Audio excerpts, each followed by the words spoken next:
रचनाकारा मिली श्रीवास्तव को काव्य पाठ के लिए आमंत्रित करवा। राजू साहब को धन्यवाद और व्यास सर को जो मुझे इस मंच से जोड़ा और साइड में बैठे हुए सभी प्रबुद्ध जनों को मेरा प्रणाम और सभा का उपस्थित सभी श्रोता और कविजनों को मेरा अपनी रचना में आती एक छोटे से पुस्तक के साथ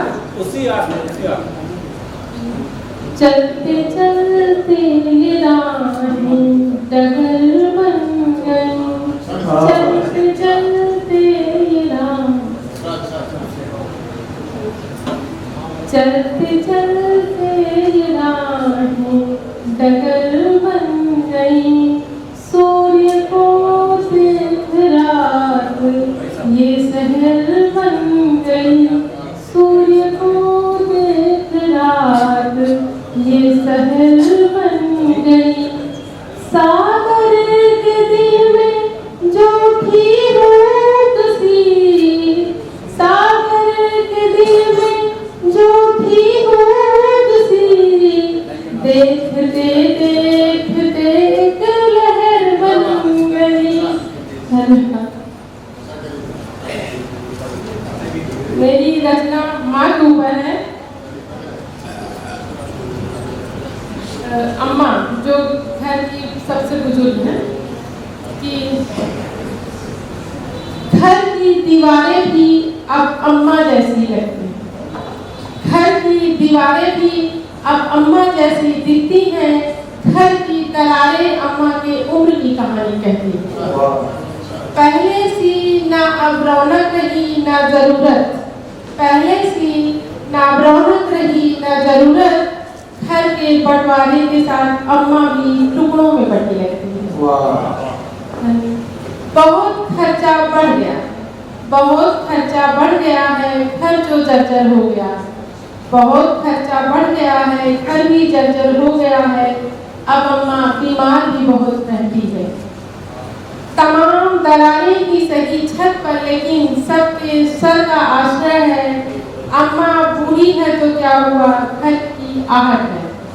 अम्मा अब चलने में लड़खड़ाती है, अम्मा अब चलने में लड़खड़ाती है, सीढ़ियाँ वो हमारे सहारे चढ़ती है।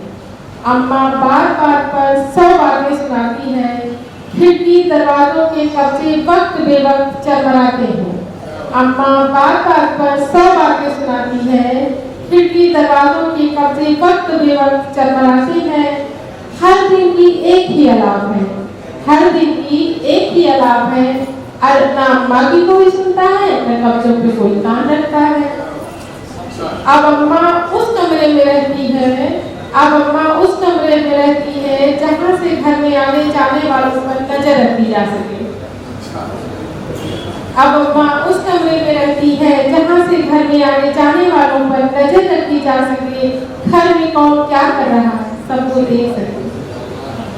घर के आंगन की भार अम्मा प्रत्येक कमरे में झांकती है और अब अम्मा हर चीज पर नजर और हर आवाज पर कान रखती है। पूरे घर को बनाने में कितने मेहनत के रुपए बाबूजी ने लगाए हैं और कितने शौक मार कर सपनों और इच्छाओं को पाट कर घर बनाए हैं। तिनका तिनका जोड़कर जरूरतों को तोड़ मरोड़ कर चंद दीवारों को बाबूजी ने मकान बनाया। अम्मा अपने प्रेम और स्नेह से बच्चों की किलकारियों और खेल ने इस मकान को घर बनाया। प्यार और अभाव की प्रतिमूर्ति अम्मा से ही ये घर भरा भरा लगता है। अब ये घर भी अम्मा की तरह जर्जर लगता है।